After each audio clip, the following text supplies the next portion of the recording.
இப்போ நீங்கள் தமிழ்நாட்டில் இந்தியாவில் நிறைய தியானம் வந்து அது பெருசாக ஒர்க் ஆகாத காலகட்டங்கள் என்னென்னா ஒவ்வொருத்தருக்கும் ஒரு டைம் ஒரு காலம் இருக்குது. அந்த காலம் முடிஞ்ச உடனே அது மாறி போயிடும். அதை புரிஞ்சுக்கணும். அதுதான் தியானத்தில் என்ன பெரிய தத்துருவம் என்னன்னு கேட்டிங்கன்னா, அந்த காலத்துக்கு ஏற்ற மாதிரி வேலை செய்யணும். அந்த யுக மாற்றங்கிறது என்ன சொல்லுங்க? ஒரு யுகத்தை எதுக்கு மாறுது? யுகம் ஏன் மாறணும் சொல்லுங்க? எல்லாம் ஒரே யுகமா இருக்க வேண்டியதானே? அது ஏன் மாறுது? இந்த யுகம்னா இந்த யுகத்தில் இருக்கிற 9 கோள்களும் இந்த மாதிரி தன்மையில தான் செயல்படும். அப்போ நல்லா ஞாபகம் வச்சுக்கோங்க, ஒரு யுகம், அந்த யுகத்துக்குள்ள இருக்கிற கிரகம், அதுக்குள்ள இருக்கிற நட்சத்திரம், அதுக்குள்ள இருக்கிற பஞ்சபூதங்கள், அதுக்குள்ள இருக்கிற பூமியோட சுழற்சி, இந்த தன்மையில தான் குழந்தைங்க பிறக்கும். இந்த அலைவரிசைப்படி தான் இந்த மனிதர்கள் வாழ்வாங்க. புரியுதுங்களா? அப்ப இப்ப என்ன இருக்கு? மூளைக்குள்ள சிப்பு வச்சிருவேன், புரியுதுங்களா? அப்புறம் வேற ஒன்று பண்ணிடுவேன், ரோபோ வச்சு எல்லா வேலையும் பார்த்து, இப்படி இந்த யுகத்துக்குள்ள இந்த காலகட்டத்தில் இந்த மாதிரி நவீனமாக கருவிகள்லாம் உருவாகும். இப்போ எல்லாம் என்னன்னா, இப்போ நீங்கள் நானும் மனிதன். இன்னும் கொஞ்ச நாள் கழித்து நம்ம அமெரிக்கா மாதிரி ஆட்கள் அங்கிட்டலாம் போனீங்கன்னா, நீங்கள் நானும் மனுஷன் கிடையாது. நீங்கள் ஒரு டேட்டா, நான் ஒரு டேட்டா. இங்கேருந்து அங்கே அலைவரிசை அங்கே அனுப்பிச்சிக்கலாம், அங்கேருந்து இங்கே அனுப்பிச்சிக்கலான்றாங்க. அந்த மாதிரியான உங்களுக்குள்ளே ஒரு சிப்பை இங்கே பொருத்தி விட்ருவாங்க, எனக்குள்ளே ஒரு சிப்பை பொருத்தி விட்ருவாங்க. இல்லைங்க நீங்கள் அங்கே போயிட்டீங்களா, உங்கள் சிக்னல் இங்கே அடிக்குதுமாங்க. புரியுதுங்களா? இந்த மாதிரி எல்லாம் யோசிக்கக்கூடிய காலம் இந்த காலம். ஆனால் எல்லா காலகட்டத்திலையும் தவம் பண்ணவன் சிப்பெல்லாம் இல்லாமல் அவனே யோசிச்சிருக்கான். அதுதான் அது விஷயம். அப்போ நம்ம என்னன்னா, அந்த யுக மாற்றம் எப்படி இருக்கோ அதே மாதிரி அந்த காலத்தில் எந்தெந்த அந்த யுகத்தில் யாரெல்லாம் ஒரு ஃப்ரீக்வன்ஸில் வந்து இந்த தியானத்தை சொல்லி தர்றாங்களோ அது எப்படி இருக்கோ அதை பிடிச்சிக்கிட்டோம்னா வாழ்க்கையில் நாம் வந்து சக்ஸஸ் பண்ணணும். இப்போ நமக்கு என்ன வேணும்னா, இந்த பிரபஞ்சம் இருக்குல்ல, இந்த பிரபஞ்சத்தோடைய தொடர்பு கொள்றதும் இந்த பிரபஞ்சத்தை நோக்கி போகிறதுக்கான அந்த அலைவரிசையை கரெக்டாக பிடிக்க தெரியணும். அவ்வளோதான் விஷயம். அந்த அலைவரிசையை எங்கேயாவது ஒரு இடத்துல இந்த பிரபஞ்சம் என் மூலியமாவோ இல்லை என்ன மாதிரி யார் மூலியமாவோ வெளிப்படுத்தும். நீங்கள் இதை பார்த்துக்கங்க, இதான் லொக்கேஷனு. இப்போ நான் வந்து ஒரு கூகுள் மேப் மாதிரி இதாங்க, நீங்கள் இந்த ஊருக்கு போயிருங்க அப்படிங்கிற மாதிரி தான் நம்ம சொல்கிறோம். ஆனால் இவங்க என்ன பண்ணுறாங்கன்னா, அவங்கவுங்க ஒரு மேப்பை வச்சுக்கிட்டு போயிட்டுருக்காங்க. வயசு தான் ஆகும், புரியுதுங்களா? வயசு ஆகிக்கிட்டே இருக்கும், நாட்கள் போகும். ஆண்டவனை கூப்பிட்டோம், ஆண்டவனை தொழுதோம், ஆண்டவன் மந்திரத்தை சொன்னோம், தியானம் பண்ணோம், ஆண்டவா எல்லாம் போயிடுச்சடா, எங்கடா உன்னை காணாமன்னா, என்ன தொடர்பு கொள்றதுக்கான வேலையை செய்யாமல் எவனோ சொல்லி கொடுத்ததை ஒன்று செஞ்சால் என்னை எப்பரா தொடர்பு கொள்ள முடியும்? அவன் என்ன சொல்லுவான், இந்த பிறப்பே முடிஞ்சு போச்சுடா, அடுத்த பிறப்பில் சந்திக்கலான்ட்டு போயிடுவான். இது மக்கள் வந்து உணர மாட்டாங்க. இதுதான் பிரச்சனை. இது வந்து வெளிப்படையாக நம்ம ரொம்ப பேச முடியாது. நான் அதிகமாக பேசிட்டேன், ரொம்பவும் பேச முடியாது. ஏன்னா நீங்கள் தீவிரமாக 15 வருஷம் 20 வருஷம் ஒரு இடத்துக்குள்ளேயே போய் படுத்து கிடந்திருப்பீங்க, அவர் தான் எல்லான்ட்டு. நீ அதை போய் விட்டுட்டு ஓடியான்னு சொல்ல முடியாது. நான் விட்டுட்டு வந்தால் எனக்கு என்ன கிடைக்க போகுது? உனக்கு இந்த காலகட்டத்தில் இந்த கதவை திறந்து போகணும்னா இதான் வழி, இதான் பாதை. இப்போ அந்த பாதைக்கு ஏற்ற மாதிரி பிரயாணத்தை ஒருத்தர் மேற்கொள்ளணும். அதுதான் விஷயம். வடலூரில் இருக்கிற அந்த ஜோதி வந்து ஒரு 2-3 பேர் சில நபர்கள் வருவாங்க, ஐயா நான் உங்களை பார்க்க வந்திருக்கிறேன், எங்களுக்கு வந்து ஐயாவே உணர்த்தினாங்க உங்களை பார்க்க அப்படின்னா, அது அப்புறம் எதுக்கு அந்த ஃப்ரீக்வன்சி வந்து நம்மளே எதுக்கு உணர்த்தணும்? அதுவே சுப்ரீம் பவர். அது ஏன் என்ன காட்டணும்? நான் என்ன ஏஜெண்டா என்ன? சொல்லுங்க, நீங்களே சொல்லுங்க. அதுவே செஞ்சுட்டு போயிடலாம்ல.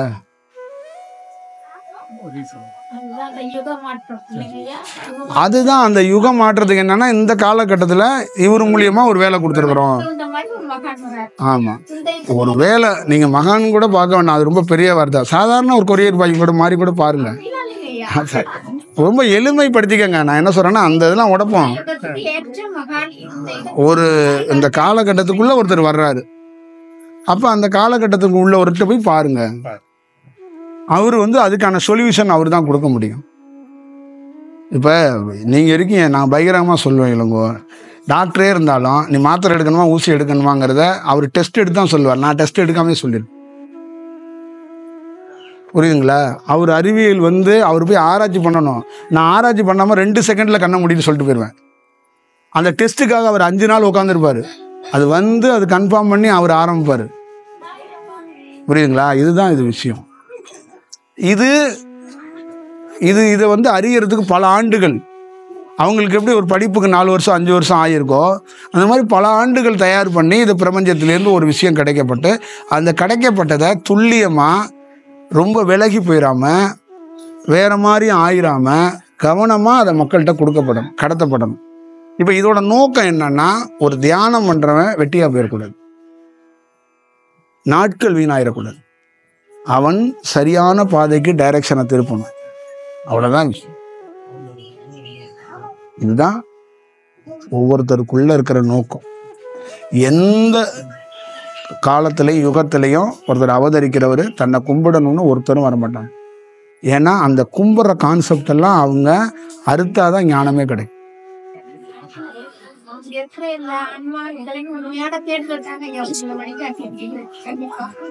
இல்லை அது அந்த மாதிரி அதுலேயே நான் கொஞ்சம் கிளாரிட்டி வேணுங்கிறேன். கொஞ்சம் கிளாரிட்டி பத்தலை. ஐயா வந்து ரொம்ப ஸ்ட்ராங்கா சொல்லி வச்சுட்டாரு. ஜீவகாருண்யமே மோட்ச விக்கிரி திறவுகோல் அப்படின்னு சொல்லி ரொம்ப நிறைய விஷயங்கள் வந்து. இன்னொரு ரகசியத்தை நான் சொல்கிறேன். நீங்கள் நினைக்கிற நிறைய யோகிகளே இருக்கிறாங்கல்ல, அவங்களே மோட்சம் அடையலை. இந்த உலகத்தில் நல்லா ஞாபகம் வச்சுக்கோங்க, மோட்சங்கிறதே ஞானம். யாரோ தவறாக என்னன்னா மோட்சங்கிறத சாவில் கொண்டு போய் வச்சுட்டாங்க. மனிதன் வந்து மோட்சம்லாம் அடைய முடியாது. மோட்சங்கிறது ஞானங்க, மோட்சங்கிறது சமாதி. புரியுதுங்களா? பெரிய பெரிய தியானம் பண்ணவங்களே மோட்சம் அடையலை, செத்து போயிருக்காங்க. செத்து போகிறது வேற, மோட்சம் அடையிறது. மோட்சம் அடையிறது சாவது கிடையாது. சமாதி அடைந்தவங்க சாக மாட்டாங்க, அவங்க நிறுத்துவாங்க, அவங்க வெளியில வந்துடுவாங்க. உடலை விக்கெட் பண்றதுக்கு பேர் மரணம் கிடையாது. தன் உடலை இதுக்கு மேல இந்த காலத்துல இங்க இருக்க முடியாதுன்னு தெரிஞ்சுக்கிட்டு இந்த உடல்ல இருக்கிற உயிர் சக்தி வெளியேறும். அது எப்படி சாவா இருக்கும்? புரியுதுங்களா? இதுதான் மோட்சம். இது வந்து நம்ம ஊர்ல என்ன பண்ணிட்டாருன்னா, இந்த கண்ணீர் அஞ்சலி போஸ்ட் அடிச்சு விட்டும் போதெல்லாம் மோட்சம் அடைஞ்சிட்டார்,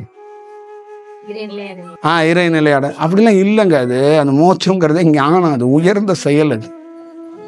அது வந்து சாவோட கொண்டு போய் நம்ம ஆளுங்க கோத்து வச்சுட்டாங்க. அதெல்லாம் இல்லை. அதெல்லாம் ரொம்ப தெளிவாக புரிஞ்சு ஒரு வேலை செய்யணும். இந்த மாதிரி எல்லாம் ஒரு வேலையை சொல்லறதுக்கு முடியாது. ஒரு இப்போ நமக்கு கொஞ்சம் ஒரு கிறுக்கு மாதிரி 10 வார்த்தை புரியும், 10 வார்த்தை புரியலைன்னா என்ன பண்ணுவீங்க? அப்போ எவ்வளோ ஒரு புரிந்த மொழியில் கொஞ்சம் தெரியப்படுத்துறதுக்கு ஒரு ஃப்ரீக்வன்ஸ் வந்து நமக்குள்ள அது தெளிவாக சொல்ல வைக்கிது இல்லை? அவ்வளோதான் விஷயம். நீங்கள் நம்ம எத்தனை எல்லா காணொலியிலும் எடுத்து பாருங்கள், அது எல்லாத்துலேயுமே அது வேறு ஒரு வடிவத்தில் இந்த யுகத்துக்கு என்ன தேவையோ அது கொடுத்துரும். நீங்கள் வடலூரில் இருக்கிறதையும் எடுத்து படிங்க, ராமகிருஷ்ணன் இருக்கிறதையும் படிங்க. உயர்ந்த யாரெல்லாம் பெரியவங்க எடுத்து படித்தீங்கன்னா எல்லாத்தையும் பார்த்தீங்கன்னா அந்தந்த யுகத்துக்கு ஏற்ற மாதிரி ஒரு கோடு கழிச்சிருப்பாங்க. அந்த ரூட்டு எல்லாமே அந்த ப்ரெசன்ஸை அவங்க முன்னிறுத்தி தான் வேலை செய்வாங்க. அவங்கள முன்னிறுத்தி வேலை செய்ய மாட்டாங்க. இப்போ என்னுடைய வேலை என்னன்னு கேட்டிங்கன்னா, இந்த ரேடியேஷனில் இந்த காலத்தில் என்ன தேவை, இங்கே இருக்கிற கூட்டத்தில் இருக்கிறவங்களுக்கு என்ன தேவை, இந்த ஆன்மாவை மிஸ்கைட் பண்ணாமல் கரெக்டாக கைட் பண்ணும். இவ்வளோ தான் விஷயம். அப்போ என்ன ஒரே ஒரு சவால் இருக்குன்னா, அவங்க வேற ஒரு பழக்க வழக்கத்தில் இருக்கிறாங்க, வேற ஒரு குருநாதர்கிட்ட இருக்கிறாங்க. அப்போ அந்த குருக்கிட்டேருந்து வாங்கன்னு என்னால் சொல்ல முடியாது, அது ப்ராப்ளம் ஆயிடும். அப்போ நீ வர்றதும் வராதும் உன் விருப்பம், ஆனால் இதை உணர்ந்துக்க. அவ்வளோதான் விஷயம். இப்போ இங்கே வந்து ஞானத்துக்குள்ள குரு போட்டியெல்லாம் வராது. புரியுதுங்களா? ஒரு வெளிப்படுத்தணும் அப்படின்னா தான் நமக்கு ஒரு வேலை கொடுத்தா தான் வேலை செய்ய முடியும். பிரபஞ்சம் ஒரு விஷயத்தை உணர்த்தி பிரபஞ்சம் இதை செய்யனா தான் செய்ய முடியும், இல்லைன்னா செய்ய முடியாது. எப்படி செய்ய முடியும்? நம்மளா நம்ம ஒரு ஆசைக்காக ஒரு வேலை செஞ்சிட முடியாது இல்லை? அதுதான் விஷயம். அப்போ அவர் உயர்ந்த எவ்வளோ பெரிய சக்தி வாய்ந்தவர் அருள் பெருஞ்சோதி. அவர் ஏன் காரணம், இந்த யுகத்தில் நான் வந்த ஃப்ரீக்வன்சியில் ஒரு வேலையை வெளிப்படுத்திட்டேன். அது எழுத்து வடிவமாக வெளிப்படுத்தியாச்சு, நிறைய வடிவம் வெளிப்படுத்தாச்சு. அதுக்குள்ளேருந்து சில அனுபவங்கள் கிடச்சிருக்கும். அதுக்கப்புறம் அடுத்த யுகத்துக்குள்ளே அடுத்த செயலுக்குள்ளே ஒன்று வரும், அதை பிடிச்சிக்க, அது போகும். இதுதான் புத்திசாலித்தனமான செயல். நல்லா புரிஞ்சுக்கணும். ராமனை எதிர்த்து ராமன் பையன் சண்டைக்கு வந்தான், ராமனை எதிர்த்து ராவணன் சண்டைக்கு வந்தான். இதெல்லாம் என்ன காரணம்னு புரிஞ்சுக்கிட்டீங்கன்னா நீங்கள் என்னன்னு தெளிவாக தெரிஞ்சுக்குவீங்க. எதிரில் இருக்கிறது கடவுளா அப்பாவான்னு கூட தெரியாமல் ஒரு மனிதன் இருப்பான். புரியுதுங்களா? சமீபத்தில் பார்த்தீங்கல்ல, ஒரு அரசியலில் அப்பாவும் பையனும். அதுக்கெல்லாம் காரணம் என்னன்னு கேட்டிங்கன்னா, ஏன் இது நடக்குதுன்னு அவங்களுக்கே தெரியாது. நீங்கள் பிள்ளைய பிடிச்சி கொஞ்சுறீங்கல்ல, அது ஏன்னு உங்களுக்கு தெரியாது. பிள்ளைய பிடிச்சி திட்டுறீங்கல்ல, அதுவும் ஏன்னு உங்களுக்கு தெரியாது. அதான் அந்த ரேடியேஷனுங்கிறது. அந்த ரேடியேஷன் இப்படிதான்ப்பா நீங்கள் ரியாக்ட் பண்ணுவீங்க. நீங்கள் கேட்டால் கோவப்பட்டுட்டேங்கிறீங்க, நீங்கள் வேறு டைலாக்லாம் சொல்கிறீங்க. அதுதான் திசைங்கிறது. அதுதான் ஜாதகத்தோடைய ஒரு விஷயத்தை எதுக்குன்னா, நீங்கள் ஜாதகமாக பார்க்குறீங்க, ஜாதகமாக கிடையாது. இங்கே பிரபஞ்சத்தில் இருக்கிற, இங்கே இருக்கிற அந்த சுழற்சியில் இருக்கிறது தான் செயல் வடிவம். அதுபடி தான் ரியாக்ட் ஆகும். அப்போ அது உள்ளுக்குள்ளே அந்த தாக்கம் இருக்குல்ல, அந்த ரேடியேஷனோட தாக்கம் இருக்குல்ல, அப்போ ஆப்போசிட்டில் இருக்கிறவன பையனாக இருந்தாலும் எதிர்த்து சண்டை போட சொல்லு. கொஞ்ச நாள் கழிச்சு அந்த ரேடியேஷன் போனதுக்கப்புறம், நான் எதுக்கு ஒன்று அப்படி பேசினேன், ஐயோன்னு அழுவும். அது இதுதான் விஷயம். இப்போ தமிழ்நாட்டிலே நீங்கள் பாருங்கள், இன்னும் ஒரு 4 வருஷமோ 5 வருஷம் கழிச்சு, இவரை ஏங்க நான் பார்க்காம விட்டேன்னு நிறைய பேர் அழுவோம். நிறைய பேர் பார்க்குறவங்க கிடையாது, ஏன் விட்டேன்னு அழுவோம். அழுவலைன்னா நீங்கள் என் பேரை மாற்றிக்கிறேன் நான், அழுவாங்க. சவாலாக சொல்கிறேன் நான். ஒருத்தர் 2 பேரில் கோடிக்கணக்கான பேர் அழுவாங்க. இவரை ஏன் விட்டோம், நம்ம ஏன் மிஸ் பண்ணோம், நம்ம எப்படியா மிஸ் பண்ணோன்னு அழுவோம். ஏன்னா இந்த மாதிரி எல்லாம் நிகழ்கிறது ரொம்ப கடினம். இதெல்லாம் அப்படிலாம் செட் பண்ணுறதே ரொம்ப கடினம். இறை தன்மையெல்லாம் பிடிச்சு பேசி அதை கொண்டு வந்து அதை சொல்லி அதை கொடுக்கறதெல்லாம், இதெல்லாம் இந்த கடையில் பொருள் விற்கிற கதை கிடையாது. இதெல்லாம் ரொம்ப ரொம்ப கடினம். நீங்கள் தியானம் பண்ணும்போது அவங்க உடல் என்னென்ன பாடுபடுது, அப்போ என்ன பாடுபடுது. அப்போ ஒரு ஃப்ரீக்வன்ஸாக வரும், எத்தனை ஃப்ரீக்வன்ஸுக்குள்ளே இருக்கும். அப்போ என்னென்ன டைமிங்கில் மாறும். அது குரங்கா மாறும்போது குரங்கா நான் மாறணும், பாம்பாக மாறும்போது பாம்பாக மாறணும், குதிரையாக மாறும்போது குதிரையாக மாறணும், யானையாக மாறும்போது யானையாக மாறணும், சமயத்தில் கிறுக்காக மாறும்போது கிறுக்காக மாறணும். இவ்வளோ ஃப்ரீக்வன்ஸையும் உள்ள அடக்கி ஒரு வேலை செய்யும். இதுதான் விஷயம். சும்மா வெறுமனையே தியானம், ஒரு மகான் இருக்கிறாரு, ஒரு சித்தர் இருக்கிறாருன்னா அவர் வெறுமனையாக அப்படியே எல்லா டயத்துலையும் ஒரே ரியாக்டெல்லாம் கொடுக்க முடியாது. புரியுதுங்களா? நீங்களே வெள்ளிக்கிழமை இருக்கிற மாதிரி சனிக்கிழமை இருக்க மாட்டீங்க, சனிக்கிழமை இருக்கிற மாதிரி ஞாயிற்றுக்கிழமை இருக்க மாட்டீங்க. இது காரணம் நீங்கள் என்ன சொல்லுவீங்கன்னா, உங்கள் மூடும்பீங்க. மூடெல்லாம் கிடையாது. ஒவ்வொரு மணி நேரத்துக்குள்ளேயும் இங்கே அலைவரிசை மாறிக்கிட்டே இருக்கும். நான் அதுதான் அந்த அலைவரிசையில் தான் எல்லாமே பான்னு சொல்லிட்டேன். இந்த அலைவரிசையை வச்சு தான் நம்ம ஒரு வேலை செய்ய முடியும். நம்ம இப்போ உங்களுக்கு என்ன கொடுக்கணும்னா, இந்த அலைவரிசையில் ஒரு பாதுகாப்புனா பாதுகாப்பு, இந்த அலைவரிசையில் கடந்து போகணுன்னா கடந்து போகணும். இவ்வளோதான் விஷயம் பண்ண முடியும். இப்போ இந்த அலைவரிசையில் இளங்கோவுக்கு ஒரு ப்ராப்ளம், அவர் அந்த ப்ராப்ளத்துலேருந்து அவர் எப்படி ரெக்கவர் பண்ணணுங்கிறத அவர்கிட்ட டிஸ்கஷன் பண்ணக்கூடாது. அந்த அலைவரிசையை கட்டுப்படுத்துறதுக்கு நம்மளால் என்ன ஹெல்ப் பண்ண முடியுமோ அதான். அது வெளிப்படையாக தெரியாது உங்களுக்கு, அவ்வளோதான் விஷயம். இது நிறைய வடிவத்துக்குள்ளே இருக்கு.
சார்.